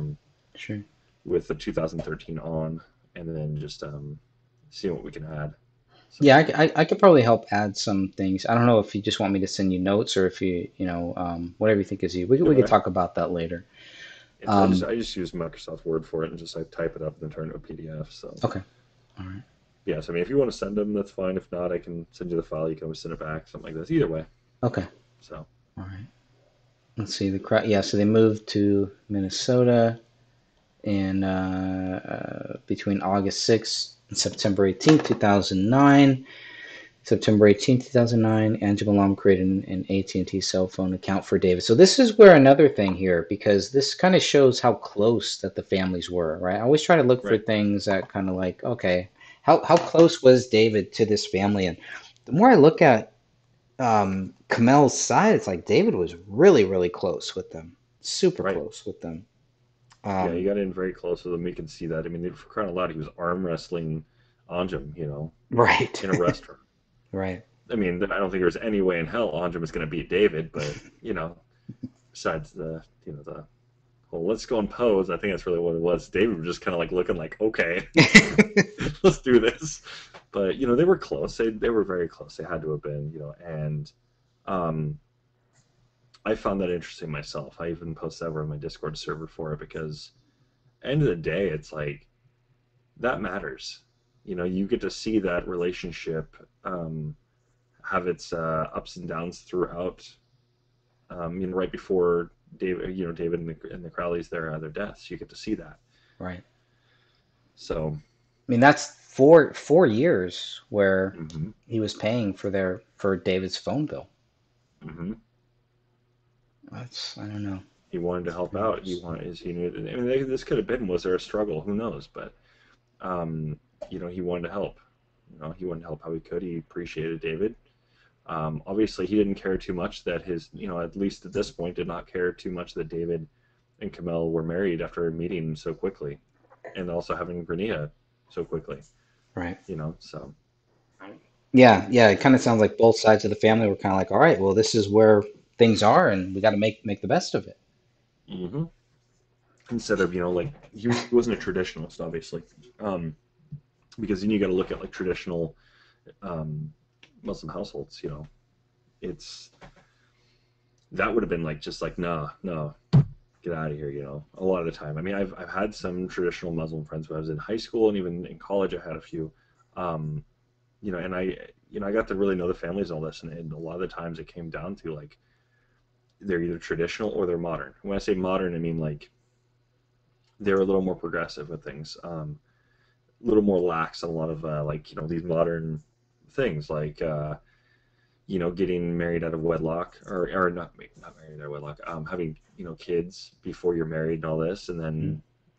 then having kids and then just no longer being a part of that the other person's life, breakups and things like this, and them just being like okay. But then you've got the other ones where it's like I've literally seen this where it was like, oh, you're having sex with your partner. Oh yeah, you're out of the family, you know, and watching that blow up in that person's face even further with that person just being like, yeah, I'm done with you, kind of thing. It's just like, oh man, um, that kind of thing that happens, Right. and I think that's something we should be taking note of when it comes to this alleged Muslim connection, right? Um, this obviously was not the dad being upset. I don't think Anjum was tied into this at all. I've actually heard a couple people actually say that now, that oh Anjum could have done this. I'm sitting here like, why and how, and no, just a whole lot of no. I mean, I've heard that side of things, so yeah, but I don't. That's the thing. Was this a um, a an act of hate based on faith, or is this done for some other reason? I mean, I would definitely argue it's probably not faith based, but Yeah, if it was faith-based, you would expect to see something here, but like you're saying, right. even as early as 2009, and of course, back then, I didn't know that Kamel had gone to a Christian college either. Hmm. So that was kind of weird too. It's like, oh, okay, well, they obviously don't like really have a big issue with that then. And there's Right. probably no Muslim college they can send their kids to or whatever, but they could have sent them to just Texas State or something like that, obviously. But Right. why send them? What type of values did the Christian college have that they thought, or was it just because of what the courses that they offered at the Christian college? But I just always found that interesting. Right. And so you don't think there's any Muslim hatred, No, see, see, the thing is it just seems too obvious. In mm, these types of things, like you can see actual hate crimes. There's plenty of those you can see online. You can go over the cases themselves. I don't have any off the top of my head. I can just be like, oh yeah, just go look at this one. But you can look up like Muslim hate crimes in the United States. You'll find them. But and when in it comes Minnesota down too. to it, there's usually like telltale signs. Yeah. For instance, why is a hate crime occurring? Right? Why are um, these the believers in the Islamic faith, why are they attacking? Why are they doing this kind of thing? There's usually something there. If they're doing it for their faith, they're probably going to go off of some kind of a tenet or law, right? Like for instance, you know, um, typical one we'll see, and it's usually publicized when we see this in like through movies and things like this, is stoning. Mm, Um, that's something that occurs pretty commonly. If you were to go and look at like the traditionalists over like the really hardcore ones over in like Saudi Arabia and things like this, then you start seeing things like beheadings, public beheadings by sword. You see that kind of stuff going on. This doesn't scream any of that. Where are the stones? Where's the sword? Where is all this? We're not seeing any of this. All we've seen that could even be something potentially leading to that, which I would still believe it would probably be in Islamic. They wouldn't probably put this um, in English. Is submit to Allah. That's all we've got on there. Um, or I'm sorry, not submit to Allah, but Allahu Akbar, and then we got submit to Allah or whatever. Um, but it's the thing is a lot of people are trying to say, well, those two things they're in the household. Well, a we can go and look at the handwriting. Does that match David? So I've already done an extensive research on this. It does not appear to be David's. Right? Parts of it do, but once again, if somebody's trying that hard to duplicate them, you have to look at pen pressure and all this, and that doesn't really add up with the rest of David's writing style. Even if it was rushed, we've got to see some things that look to be a little more rushed from David, right. and it does not appear to be. Um, so this is somebody that's trying to copy his handwriting, is what it looks like to me. And because there's a lot of letters that don't match, and if it was David's, it'd be more consistent. Any handwriting analyst could tell you that. So so don't necessarily take my word on it, of course, but then you've also got the people that are trying to say, well, his handwriting doesn't match the stuff on the wall. Paint with a brush, then tell me your handwriting, um, matches what you just did with the brush, like a big brush, right? It's Sure. not going to match generally. It's going to be very, very far off. It's probably going to look a little more sloppy. Um, I mean, there's some like I can reproduce my handwriting through a brush. I can't. Well, I'm an artist, and that's what I do. I've learned how to do that. But we're not looking at some creative individuals here with a brush. We're looking at people that probably did this that were trying to go and duplicate, and they probably watched too much CSI, right, or NCIS. These are things that I've been taking note on very, very critically. Is these are everything that was done in this case. It just seems to be done like it's somebody that watched CSI is trying to really frame David, and they're trying their damnedest. But it's like anybody that looks at this case for more than like 20 minutes can see that David didn't do this. They're going to go and catch. They're going to catch wind of this. This just seems a little too good to be true. Um, so yeah, there's that. But I don't think it's faith based at all. We're not seeing any of those dynamics that are involved in the case at all. So Interesting. Next you have here, yeah, go, how's it going? Rick is freezing. Rick is outside freezing at the moment. Well, come on in, Rick. Yeah, come back Yeah. inside, and you may feel a little bit better. But um, okay, so November 8th, 2009, David and Kamel both completed their permit to carry class, and we do have a whole section up there. It's a 12 pages. It just has all of the stuff that we have, I guess, about their guns, and you can see exactly November 8th. The Nice. interesting thing is who was doing that. So Eric Packeiser is a guy who was not only in David's film, or David, or in A Gray State. I think he's kind of he pops up in there, but he was a big part of the Rise, A Gray State, or Gray State, the Rise, which is a kind of like a complimentary documentary to what David was doing with his scripts. So that guy's kind of heavily featured there. It doesn't, I haven't really heard too much about him after that or whatever, but he was pretty much one of the guys. But he was the one that kind of that certified this. Trying to see what was this in Minnesota? I think yeah, it was in Minnesota there. Okay, interesting. All right, so that's good. And then Hothead Productions created LLC was created January 7th, I want to stop 2010. there for a second, real Sure. quick. This is where we got the connection to the economics, the financial side of things, Okay. because he's got two different bank accounts. One is Hothead, just like how it is up on the screen, with one word, Mm-hmm. and there's another one where it's Hot Space Head Mm. Productions.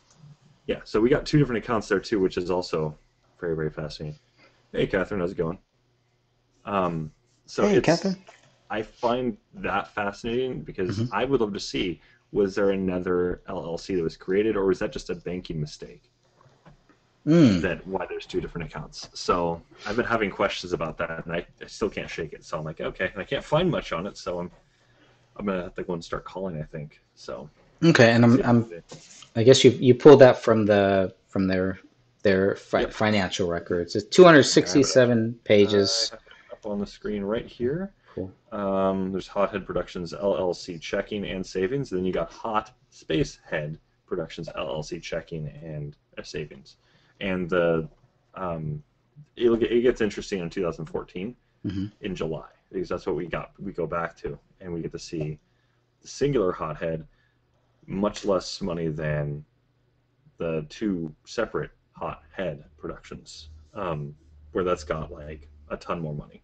And in fact, when this account closes, this initial, just a singular Hothead word, closes, we get to see that go into um, the Hot Spacehead Productions account. So wait, So so Hot Spacehead closes at some point, and then it becomes no, Hothead. no, no, just Hothead, just the singular, Mm-hmm. becomes the two words. They basically, Oh. so that we get to see, and this all corresponds with the whole David and Mikhail dissolving Hothead. It corresponds to that like perfectly. What's the date when that change So is made? I have it on the financial records. Everybody can see it on my screen right here. It's between the 14th and 20th is when we see the last, like this is when this account's got money, and then after that we can go. Let me see, I mean, deposits. I'll go and look it up right now. Curious about that date because they never. I mean, there's. I think it's still active. They're still going. I think the only one they Yes, shut down was the well, it Bullet wouldn't be Exchange. active now. I don't think. I think they would have already closed it, but it goes negative to like $6 or 5.99, and then when it ends, we actually see David actually fix the account, makes it go positive, and then it goes back down to negative 199 at the end of December 2014. But let's see, I where mean, is it? looking at Hot this looks like they're both still active at the same time, right? Or no? Yeah, they What are. am I They're still missing? Yeah. there. Okay. This one is still there, but it's got no other activity really, other than Okay. just these. David will go throw money in just to make it go positive. I'm not sure why he was keeping it either. Hmm. Well, that's a good idea there, Rick. I think that's a damn good idea. um, yeah, it's there. There's weird things going on with these two accounts too. Two different accounts. Yeah, Catherine is saying she thinks that's two. Uh, yeah, I've never noticed I never noticed that there were two. Separate Oh yeah. accounts, really. Well, That's just pretty like I mean, I don't think a lot of interesting. people noticed all these other accounts that they had. There was David's checking and his savings, then David and Kamel's savings, then we got Kamel's checking. Then we've also, of course, got the Crowley family savings. Mhm. Um, so there was all that. Plus, I mean, all the different weird things that occurred with that. You can see the ups and downs and all that counts when it occurs on the spreadsheet I put together. So um, it is a little weird seeing some of the stuff though, for sure. But Yeah, it's yeah, interesting to have interesting two thing about different Hothead accounts. Productions, right? So, okay, so just to be clear, because I still want to figure this out. So, two hotheads. Yes. When was the first one created? When was the second one created? Do we know? I don't know when they were created. That's the Okay. thing. It just goes back to 2000. Let me bring it up again. It So goes they're back to both July active. 2014. They're That's both as far active. back as we've got. Okay. So I gotta go look at the thing and see exactly when it's created. I don't know if it actually had a creation date on there that we could see. I could double But check. they're two separate accounts. Yeah, they're two exactly separate accounts. And one has a lot more money, according to the Yes. spreadsheet we can see. So when we see in July, Mhm. we see $671.03 is what the hothead, this is just going to be the singular. Hothead Productions checking and savings had it 671.03 in checking, 380.48 in savings. Then you go to the two words, Hothead Productions checking and savings. Checking had Jeez. $17,693.64, and the savings had $1,319.08. It's a big difference. It is. And my Huge. question is was David prepping this before? Because if we find a hot Spacehead Productions LLC before July that was created, then I can assume um, I am excited for that interview as well. I'm curious as to when he started this because if he started this prior, then it means he was prepping. We know David's a planner. Hmm. We get to see this. He was prepping. We could see it in the journal, trying to get rid of Danny August Mason. Let's get him off this project. And he was trying to go and prep that, and so he knew months in advance. And the thing is, what's going to be interesting about that we're going to go and find through the phone records as I'm still working on it, is seeing that dip in communication between Danny August Mason and Hmm. David there. So when we see that, I'm like 99% sure, as I haven't fully verified this yet, but I'm pretty damn sure that it occurs when he goes to Hollywood. He comes back, no more Danny August Mason. Basically, he's already trying to go and get rid of that. So Damn. I'm curious. Hmm. So, but I think That's that's probably what huge. happened. Is he Yeah. was like, okay, well, I need to move everything away from these guys. Mitch Heil, he doesn't seem like he's got a whole lot of animosity towards him either. So I think he was just trying to move away from it because if you listen to the way their conversation went, essentially from Mitch Heil's standpoint, he Hmm. basically said David didn't really do everything except when you listen to what David explains he's done and what you even I think you read on his LinkedIn, he did everything for that company. What did Mitch Heil do? That's my question. And I would love to go and have an interview with Mitch Heil and actually talk to him about David. I think any of us would. I don't think he'll ever do it, but the thing is, end of the day here, you know, what didn't David do? And we got to see everything David does. There's so many people that will literally double down and say, no, this is what he did on the production, right? This is what he did for this. David's teaching me this, or David's doing that, and David's doing this. David talks about the production in his journal. He tells everybody in there, he's just like, look, I did everything. I actually had to pick up the slack of all of these guys. I have to do all of this extra work. And he's already, at that point, he's questioning, why do I even have these people around? And even comes out later and even says that too. He's like, yeah, why would I pay this guy $50,000 a year just to do a couple jobs here when I could just do it myself and probably do it better? There's no point to it. He's like, I'll hire professionals. Basically, what it feels like he's alluding to. He's like, we're gonna move to California. We'll get a professional crew. Um, and so we see that was the plan. So, um, but yeah, that's what I think was going on here. He was prepping, and I would love to see when he stops talking to Mitch, um, or when the conversations dip. Because, like I said, the phone records are going to be the interesting part when it comes to relationships. Mm. We Very see good. that David is talking to a bunch of these guys pretty regularly early on, and then you get to see who he's not talking to anymore at a certain point. We don't even see Mason Hendricks pop up until like March. So that's another interesting one. But we see his conversation. It corresponds with the journal with Joseph Seaton. Just boom, no more conversation. Or Joseph Seaton will message him, and he's not responding. Yeah. We know he's not texting, and we know he's not calling. So, and like I was telling Catherine yesterday, it's like the only thing we're not going to be able to see, and this is the only thing that could possibly save Chris Peck on this whole messaging thing, is if that was all done. Is I know you and I we talked about it. Is if that was done through Facebook Messenger.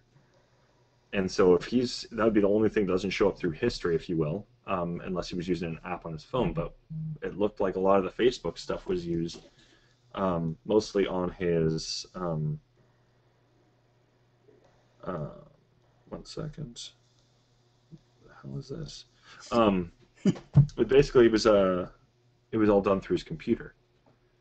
So that's my question: is was he just using that and then just he would message on there and just basically see what's kind of what's going And wouldn't on that while he's on show the up computer? on his digital, or do the digital records that we have only show like his search history and stuff like that? Right. I guess that'd be the other question. Yeah, we have his search history, right? But we don't really have like every website or every person, every communication that Well, he we've only had. got That's like not a here. little short period of time with his That's search true. history, which That's I'm true. shocked. Why did they only do a search history for like not even a full month? Well, and this could just be what they gave us, though, right? Or do these logs show that this is what they did? I guess that would be my Right, and question. that's what I'm curious about. Is if they got more of his search history, let's go back as far as we've got. Right, Right. as far as they've got, we should have that. Why? Because that's going to also show what is David looking into. You know, Right. is David looking at things to go and prep to go kill his wife and kill? Well, we know he didn't do it, so why would he be doing that? That doesn't make any sense. But he's looking at, like, for instance, you'll see later on throughout the timeline, you get to see that he talked about, oh, bless you. He looks at things like, these massacres and stuff. Why is he looking at these massacres? Well, look at the movie he's making.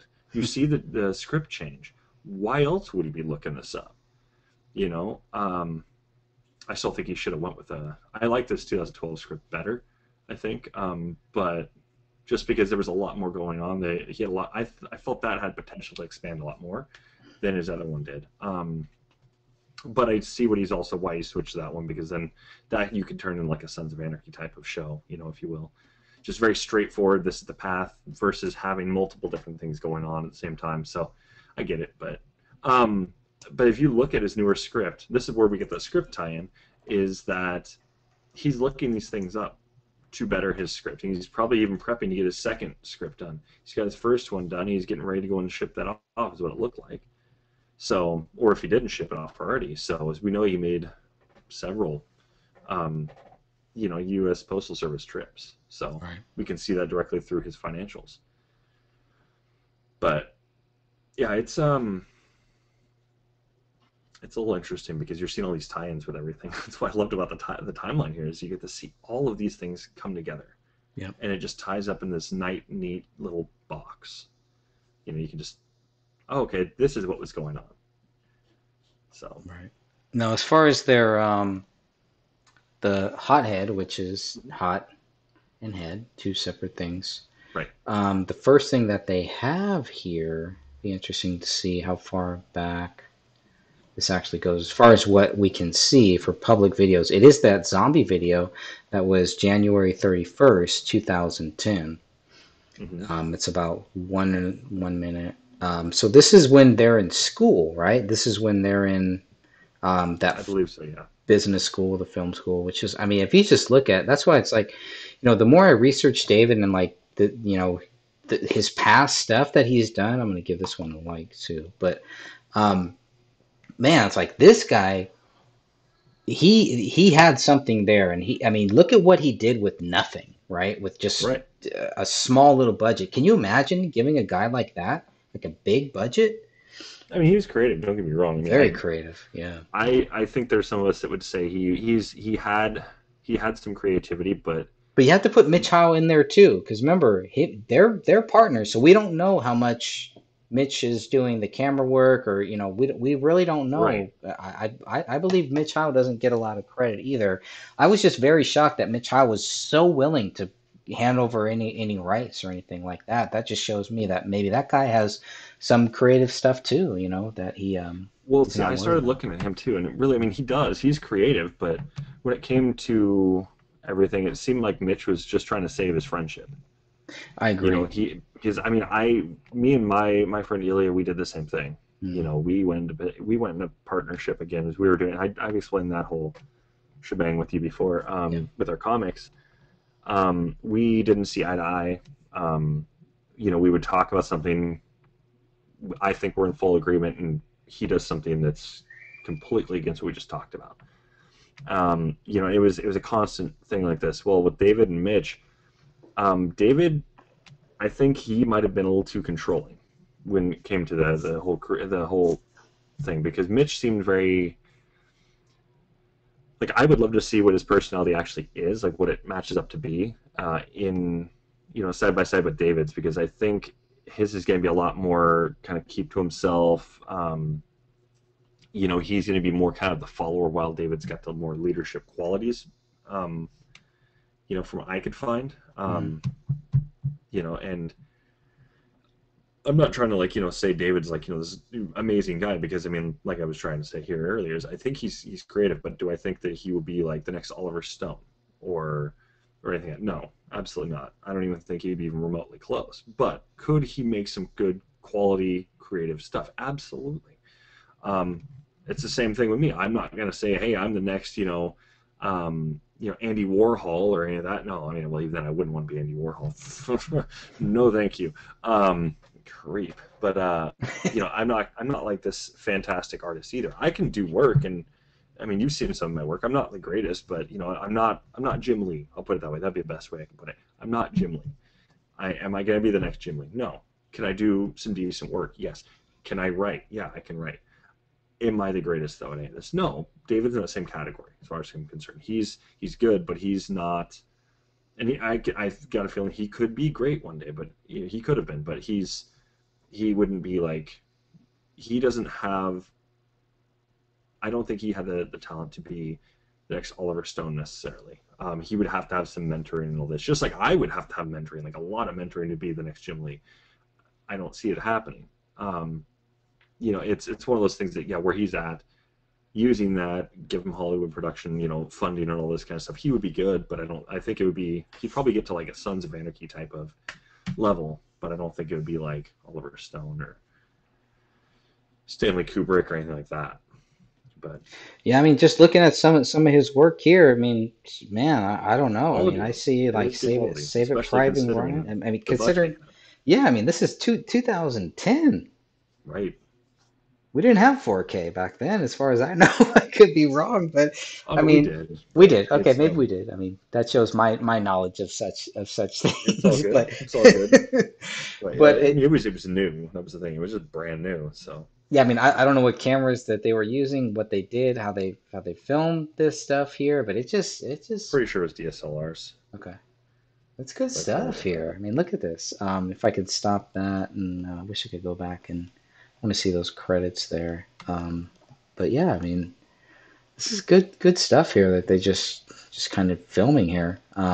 well, you can see it as choreography. It's choreography. That is something I will definitely say. David and Mitch, they had that down. Their choreography, their fight scenes, all this, they are more realistic looking. But Yeah. that's also what they specialized in. So they're not doing like this. I'm sure what the fighting style is. They made a lot of these characters in like these big action movies they use, but they Hmm. don't use Jeet Kune Do, for instance. They don't use this kind of stuff, right? Right. They'll use things like, I'm trying to remember what it was called, but it's an actual movie fighting style. Is it really all that great? No, not really. But when you start watching some of these action movies, you'll see the same fight choreographer or company will pop up with a lot of these companies. And well, David straight up just like, no, no, let's keep it real, right? Let's keep the fight scenes like they're more real. So Jeet Kune Do, if you use that in a fight, you're going to be a lot more offensive. I mean, you can get into a martial artist breaking this down, but I mean, I'm sure they'll agree with me on this. You're going to be a far more offensive. You're going to get in, get that fight done, right? Um, very very similar in my opinion to Muay Thai. You're just going to rush in and just whoop ass, and then get that done, take care of it. Um, but then you got like these other movies they're using like let's go and use Aikido and let's use Krav Maga. Well, Krav Maga, that's debatable. But it's one of those things. It's you're going to see these types of fighting styles appearing in movies. Why do they use them? There's been plenty of documentaries on why they use this specific couple different fighting styles because well, it looks a lot better on screen than some of these other ones, which almost look almost instantaneous, just done, one and done kind of thing. It's no different than, for instance, why do you see UFC fights? Why do they never really last, like 6 seconds? Like some fights, like there's fighters that last 6 seconds in the ring and they're already won. Beating guys that are like twice their size and stuff. Why don't we see that in film? Well, it's the same thing. It's not entertaining, and it all comes down to entertainment value. David's not showing that necessarily. But he presents it in a way that's still entertaining, which is that right there. I will say, he excels at. That is something like him being a fight choreographer, making it look more realistic in a military type setting. Oh yeah, no, I rate him very very highly. But even then, speaking on that, then you got to go and start looking at how people saw his company, how useful they found it. Well, look at every single one of the guys on there. They're saying all the same thing. You know, it was useful. It was very, very useful. And they Right. explained why. Could they have been, was this just because it was on film for them? Maybe, but I think a lot of it did come down to being truth. It was, you watch it, and you look at the quality, you're like, well, this is actually really good. It's very realistic. So, we really have a habit of getting off topic, though. It's Well, I okay. do. I got I a, I really, got a, I got a strong feeling we're going to be yeah. doing a whole series on this here because we're still on page 2 of 37, and Yeah. we need to wrap Well, this up it here speeds pretty up, though, soon. once we get past the past. I mean, that, like, the past has got some stuff in it for sure, but once you get into like 2014, it really starts to you start really seeing all the big stuff. Sure. Yeah, no, So I think I mean this is why I really wanted to go through it and be very tedious here. I'm even noting a lot of things and I'm like, oh yeah, we need to add this. There's a lot of stuff here just before 2010 that we need hmm to really add in here, I think. And yeah, I'd be happy to help you just kind of do a little copy paste and kind of add it into this stuff to make it easier for you here. sure. Um, so let's see. So the project began in 2000, November of 2010. So obviously he's going to meet Danny August Mason first. So this is like I think we were talking about this. When exactly did they meet? And I think you've asked me this a couple times, and I don't have a really good answer Right. here. There may be some like interviews out there where Danny Mason and David Crowley do answer that question. I think Crip Rick was also asking about what is Gray State, and I think there's some great early talks out there where David Crowley and Danny Mason actually answer a lot of these questions that we may not have. So we may have to go and dig through some of those old videos. My voice is I'm kind of losing my voice here a little bit, but I think we'll probably have to go through some of those videos to kind of find those answers. I do believe they are out there, and I do believe we can get those quotes basically to kind of show Right. when these two met. I think they met in film school, and it should be right around this time. So I think these Oh yeah, no, dates. they did meet during film school. He was actually, I believe, if I'm remembering correctly, what I'd seen. I just don't remember when they officially actually met Sure. or started speaking. Because I didn't see that, but they did speak. It was through, I believe, the instructor suggested him. Right. So they were both in the same course. Course probably started in January, and then depending on when all of that happened, when they actually met, and when they had the same project, Right. right? That's kind of the date that we're kind of still not really sure of. But looking at the Hothead videos, I mean, the earliest that I see of Danny August Mason looks like in this one. So I don't remember when the movie Old Country No Country for Old Men came out, but this is the earliest video that actually has Danny August Mason in it on the Hothead website. So Okay. um, had to be way before definitely before February 2011. But yeah, 2010 makes a lot more Yeah, sense Rick, there. if you got that info, I mean, yeah, just send it along. I'll definitely look into it too. I'm curious. I'm trying to go find that out. I would love to know when he's actually when he met him. Yeah, I Assuming mean that if plays on a Yeah. couple of things here. Is then we look at, well, what did Danny August Mason know? What was he looking into at the time? Sure. What was something that was known at the time or a conspiracy there? Because we know that Danny August Mason is a quote mainstream conspiracy theorist, right? He's the one following what it's kind of more popular, if you will, to follow. He doesn't do digging. You can tell based on what he talks about. He does not dig into pretty much anything that he had talked about. Um, just all I got to say to that is listen to his interview he had with what was the paranormal lady's name, like Paranormal Sarah or whatever. Yeah. Yeah. He does an interview with her, and he completely just like he tries to transition it to Jeet Kune Do and spirituality and energy, and it's like, dude, you don't know what the hell you're talking about, do you? You're making crap up. Oh my god, you watch too much DBZ. What's going on here, man? You know, way too many issues with what he's saying. He doesn't know what he's talking about anything. He's just there doing exactly what, well, he's made his quote career about, end quote. He's just nothing but an actor. He's fake, and so that's the problem I have with following anything with DAM is just for that. Yeah. He's very very fake. David, we can definitely tell the difference when you see those two when they're sitting together for the Alex Jones show. You see that David is just very confident in all this, while Danny August Mason does a lot of looking down. So we could do, I mean, we could do a total like, breakdown of that footage right there, because Yep. you see David holding his ground and talking to him and explaining everything, and then you've got Danny August Mason looking down and like he's a follower. Yeah. Which You can break we that down. yeah, we do have that. That would be a good one to go through. It's like a 1 hour interview. Every time that I look for it, it's like a lesser quality video, so I can tell that it gets taken down, and then Right. somebody puts it back You up. know what I'll do? Yeah. Actually, if anybody wants to be, and I'll put that up on the page today. But I'm gonna go and do like an open invite. If somebody wants to go and jump in, we'll have a conversation. Watching that, we'll do like a live reaction. We can do that tonight instead of that's what we'll do tonight. I think. So I'm just gonna do a live reaction. So if anybody wants to hop in on stream, we can get a free conference call going and just straight up just analyze, just all of us just kind of have a group discussion about that footage and just kind of just breaking down what's going on. Um, so we could always do something like that. I mean, I don't know if you're interested in that. We could Yeah, for watch sure. that video together and just Yeah, I'll just be watching the Tampa Bay Bucks. Pretty much make sure that they get into the Super Bowl today. So aside from that, I should be I should be available. yeah, all that matters for Super Bowl for me is the food. So I don't even watch football. It's just a family thing. But yeah, Yeah, I will not be watching the halftime show. I never watched the halftime show, especially in the I don't know. last It's way five or too 6 years. satanic. Usually, it's like Very no thanks. that's right. But that's not going to stop me from enjoying a sport that I've grown up on, that I've watched for my whole life. So Right, just right. throwing that out there.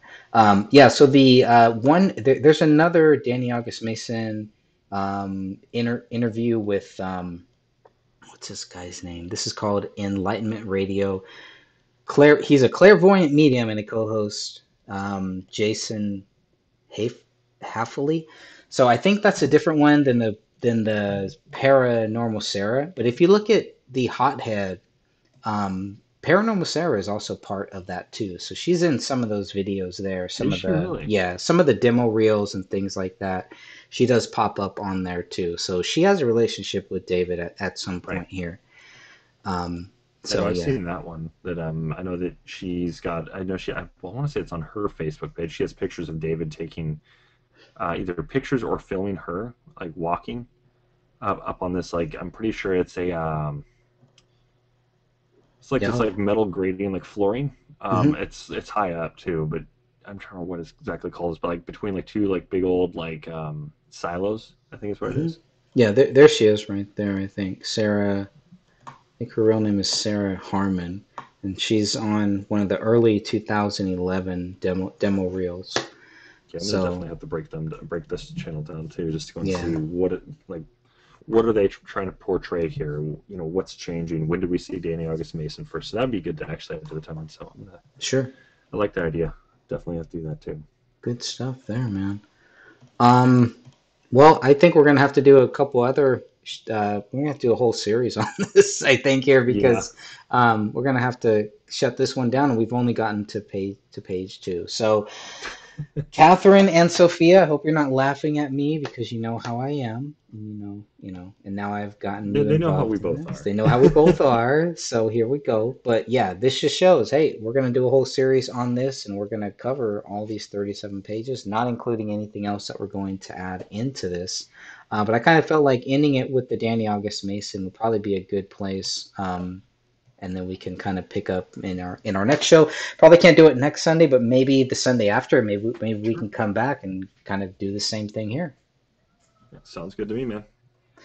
All right, my brother. Any final words here before we shut this one down? Um, yeah, just make sure you guys are when you're looking at this case, to definitely research every little thing because could it matter? We found things that from the past that do matter. Actually, we found things that happen later on that do matter. We find things from the current, what we have, and we find things all the time. So when it comes down to it, just do the research. Don't just go and believe what anybody says. It's what I know this is what the mainstream media says, but if somebody's telling you go and do the research and they're giving you the facts, but they're not giving you links. No, we want you to do the research. We want you to go and discover it yourself. We'll present everything we can, but you're going to have to do your own research. That's right. That's right. And Will, I want to thank you for creating this, for building and expanding this whole timeline. We're going to keep adding to this. I definitely have things. Just looking at this here, I got definitely a lot of stuff I'd like to add between 2007 and 2010. So this will Sure. be an ongoing thing here, and we'll come back next time and we will pick up from when Danny August Mason and David Crowley meet. I think that's going to be a great place to kind of pick it up because, like you said, that's really where things, as we go on, this is where things really build up. 2010 is the same year where really the Gray State trailer. That's when this is really built on. That's when this is Hmm. formed here. So this project, idea really starts here. Um, Right. Well, you see that right there too, because you see between their meeting and then between that and May 1st, that's when the gray state's really starting to go and pick up, yeah, and I may have been because then it gets wrong. sparked. Yeah, and I may have been wrong about the Sarah, because now looking at this here, just going back a little bit here, Paranormal Sarah. Yeah, it is Sarah Harmon. Okay, just want to make sure I got that right because I don't want to make sure. I want to make sure I get all the stuff accurate. Whether I get it right now or get it right later, I want to make sure that it's all right and accurate. But um, they were doing a lot of stuff back then. This video, this is from 2011. They're doing a lot of Hmm. stuff here. And so they're all in this film school, all in this class, and things are really, really building. But just, I mean, look at what they're doing back in 2011. Oh yeah, I do love his little where he brings in the name and all this and the info about the person. I do love how he did that. It looks pretty great. Yeah, it's good stuff here. And I think Yeah, he's on he's got a some really map. good title screens too. I will admit that. Yeah, the hit. I thought that was a great. But yeah, we can talk more about that and all those little short videos. There's a lot of short videos that they were making back then that I think are really well done. So Right. we got a lot to go through, my friend. Hmm. All right, well, I will shut this down. I want to thank everybody for joining us, and we'll come back not next Sunday, but the following Sunday, and we will continue part two, and we're going to go through this timeline that is ever building. You can see right now it's at 37 pages. And thank you, William, for creating this and for kind of helping us build on this. I think we have a great foundation here. Like you said, I think Dan Hannon created the first one. We've just been building and building. Everyone that's been helping, and um, I just want to thank everybody who has participated in this.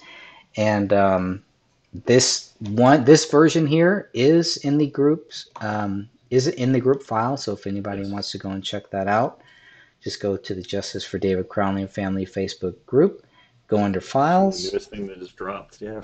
Yep, you could check it all out right there. All right, God bless you all. Until next time. Oh my god, my voice is